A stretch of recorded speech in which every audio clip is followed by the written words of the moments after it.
ৰাষ্ট্ৰীয় মৰ্যাদাৰে সম্পন্ন হ'ল প্ৰাক্তন প্ৰধানমন্ত্ৰী ডক্টৰ মনমোহন সিঙৰ শেষকৃত্য।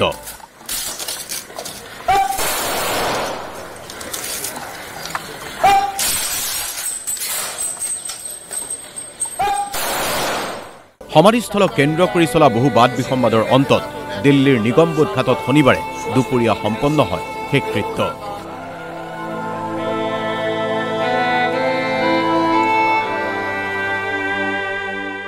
বিদায় ডক্টৰ মনমোহন সিং ডাঙৰীয়া। দেশে সদায় স্মৰণ কৰিব আপোনাৰ অৱদান। বিশ্ব আৰ্থিক মন্দাৰ গৰাহৰ পৰা ভাৰতক গোলকীয় উদাৰীকৰণ নীতিৰ জৰিয়তে উদ্ধাৰ কৰা ডক্টৰ মনমোহন সিং শনিবাৰে বিলীন হ'ল পঞ্চভূতত। 1991 চনত তদানীন্তন PV নৰসিংহ ৰাও চৰকাৰত বিত্তমন্ত্ৰীৰ দায়িত্ব লৈ নব্য ভাৰতীয় অৰ্থনীতিৰ ৰূপকাৰ ডক্টৰ সিঙৰ বিয়োগত মৰ্মাহত আজি সমগ্ৰ দেশ।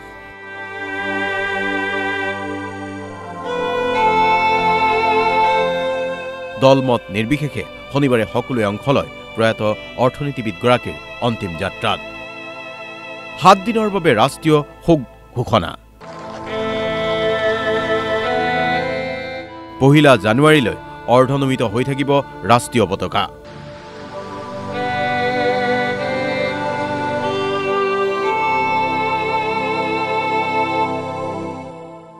ৰাষ্ট্ৰপতি দ্ৰৌপদী মুৰ্মু, দেশৰ প্ৰধানমন্ত্ৰী নৰেন্দ্ৰ মোদী, কেন্দ্ৰীয় গৃহমন্ত্ৰী অমিত শ্বাহ, কেন্দ্ৰীয় প্ৰতিৰক্ষা মন্ত্ৰী ৰাজনাথ সিং, বিজেপিৰ ৰাষ্ট্ৰীয় সভাপতি JP নাড্ডাসহ বিভিন্ন দলৰ নেতৃত্বই শেষ শ্ৰদ্ধা নিবেদন কৰে ডক্টৰ সিঙৰ প্ৰতি। শ্ৰদ্ধাঞ্জলি অনুষ্ঠানত অংশ লয় ভূটানৰ ৰজা জিগমে ৱাংচুক আৰু মৰিছাছৰ বিদেশ মন্ত্ৰীয়েও।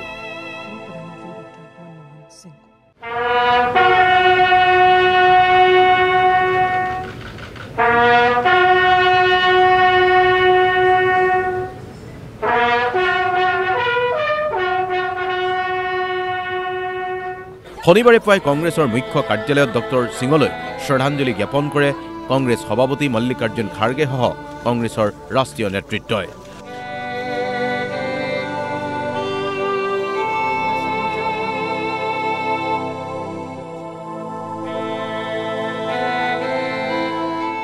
আৰু তাৰ পিছতেই পুষ্প সজ্জিত বাহনত নিগমবোধ ঘাটলৈ নিয়া হয় নশ্বৰ দেহ।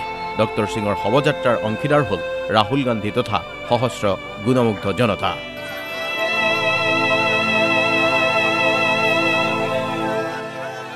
ডক্টৰ সিঙৰ সমাধিস্থলক কেন্দ্ৰ কৰি শুকুৰবাৰে সৃষ্টি হৈছিল অপ্ৰত্যাশিত বিতৰ্ক।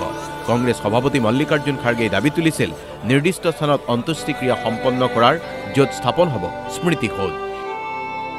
কিন্তু তৎকালেই সেই দাবী মানি ল'ব পৰা নাছিল কেন্দ্ৰীয় চৰকাৰে। এই লৈ চলা বিতৰ্কৰ অন্তত গৃহমন্ত্ৰী অমিত শ্বাহে খাৰ্গে আৰু ডক্টৰ সিঙৰ পৰিয়ালক শীঘ্ৰেই স্মৃতিসৌধ নিৰ্মাণৰ বাবে ভূমি আবণ্টন দিব বুলি অৱগত কৰে। আৰু সেয়েহে ৰাজহুৱা শ্মশান নিগমবোধ ঘাটতেই চিৰবিদায় দিয়া হয় মৃতভাগী ৰাষ্ট্ৰীয় নেতা ডক্টৰ মনমোহন সিঙক। सरदारनी गुरशरण कौर, तिना दी सुपुत्री उपिंदर कौर, बीबी दमन Kaur. News desk report DY 365।